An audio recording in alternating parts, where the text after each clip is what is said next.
to channel a Taylor Swift song, when do you know it's time for a breakup? One telltale sign is if the partnership is no longer aligned with your vision for patient care, your financial goals, or even your day-to-day operational expectations. When that alignment is off, the partnership often becomes a source of stress rather than a source of support. Also, if you find that you are making more concessions than decisions, that's another sign that it may be time to reevaluate how well you're working together and whether it makes sense to stay together or to go your separate ways. Welcome to Medical Money Matters, the podcast where you can find experts, answers, and resources so that you can achieve mastery over the financial and business aspects of your practice. Hello, everyone. I'm your host, Jill Arena. I began my career in accounting and finance, and I have more than 30 years of experience running medical groups. I own and operate a national healthcare consulting and revenue cycle company, and I am the author of Physician Heal Thy Financial Self. In 2020, I co-founded the Physician Leadership Project, and my passion is to increase financial and business literacy for physicians. Episode 57. What if my partner is driving me crazy? Is it time for a practice divorce?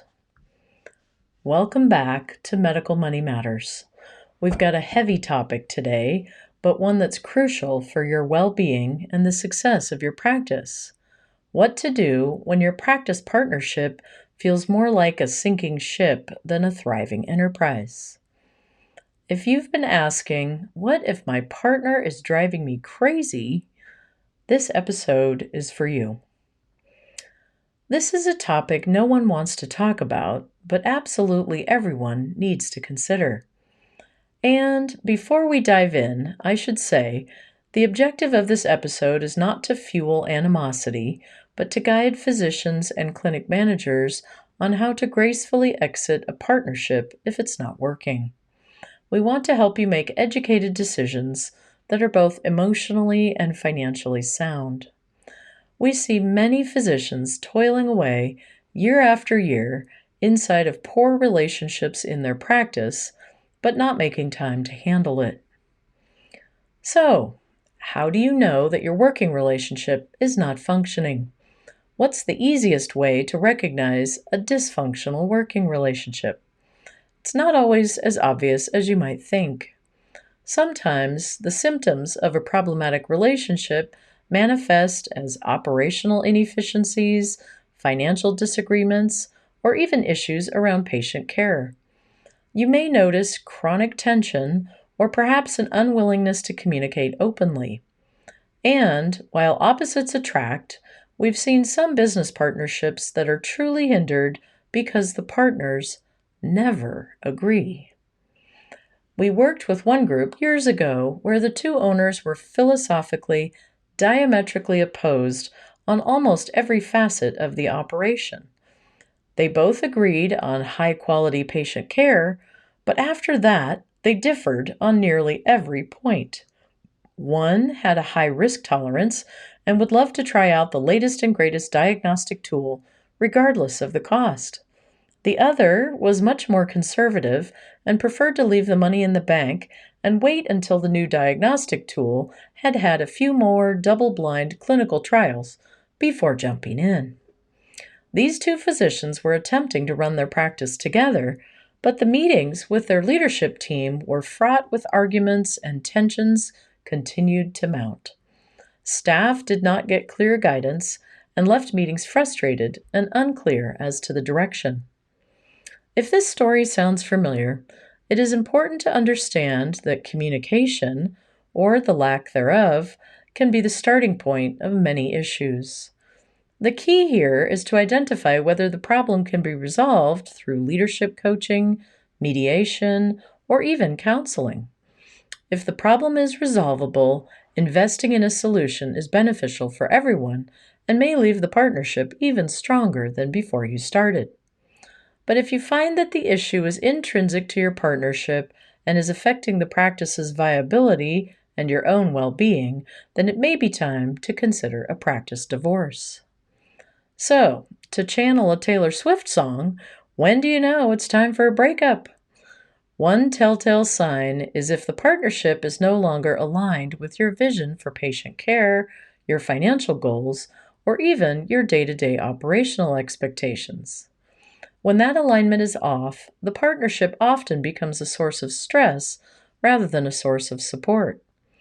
Also, if you find that you are making more concessions than decisions, that's another sign that it may be time to reevaluate how well you're working together and whether it makes sense to stay together or to go your separate ways. A good barometer is whether you awake on Monday mornings excited about going into your practice or dreading another confrontation with your partner. Now, if you're hearing all of this and saying, wow, I'm just now realizing that it's time for me to consider a practice divorce, it's crucial to remain calm and rational. As I like to say, at this juncture, emotions get expensive. If your decision making is clouded by emotions, you're more likely to make financial and operational mistakes that can be very costly in the long run. Plus, it complicates the negotiation process. If you start in by making your partner wrong about everything, it won't be a productive discussion.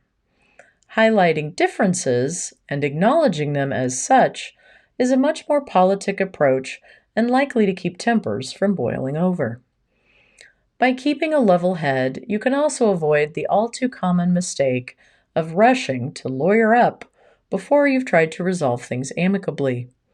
Before you even think about hiring a lawyer, it's advisable to attempt negotiating terms directly with your partner. This is not just cost-effective, but often results in more amicable separations. We recommend asking for a separate meeting where you can be one-on-one or having a private discussion with your group if there are several of you. If you can all approach it as a business decision, you're more likely to come to mutually beneficial terms. Remember, you were partners for a reason, and respecting that initial foundation can lead to a smoother transition. And let's be realistic. Sometimes facilitation and legal assistance become necessary, especially in complicated financial and operational landscapes. When it does come to that, having a clear, pre-established exit strategy can minimize legal complications. This is why partnership agreements with clear exit strategies are worth their weight in gold. Please be aware of the type of attorney that you're hiring as well. The groups who hire business attorneys who are deal makers and are in it to find a win-win solution for all involved are the least expensive and typically the most effective. If, on the other hand, you hire a high-powered litigator, he or she will be spoiling for a fight as they get paid the most when they go to court. Their currency is conflict, and their tendency is to stir things up, which gets really, really expensive.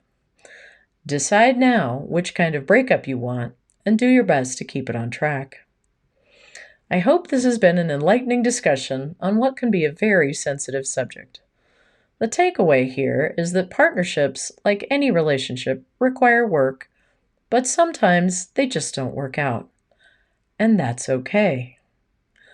If your partnership isn't working out, the goal is to part ways in a manner that allows both parties to continue to thrive independently. It may be a difficult transition, but with the right approach, you can ensure it's a transition towards something better. It's important to keep in mind that a practice divorce is not a failure. It's just another step in your professional journey, one that may lead to new opportunities and healthier partnerships. That wraps up another episode of Medical Money Matters. Please join me for our next episode where we'll discuss succession planning and how to leave a legacy. You can find more information online at medicalmoneymatterspodcast.com, and you can also find examples in my book, Physician Heal Thy Financial Self, which is available on Amazon. We've included those links in the show notes. As I like to close out these podcasts, congratulations on taking the next step in your professional development and for making the commitment to learn about the financial and business aspects of your practice. I look forward to being on this journey with you, and I send you my heartfelt gratitude for all that you do for your patients all day, every day.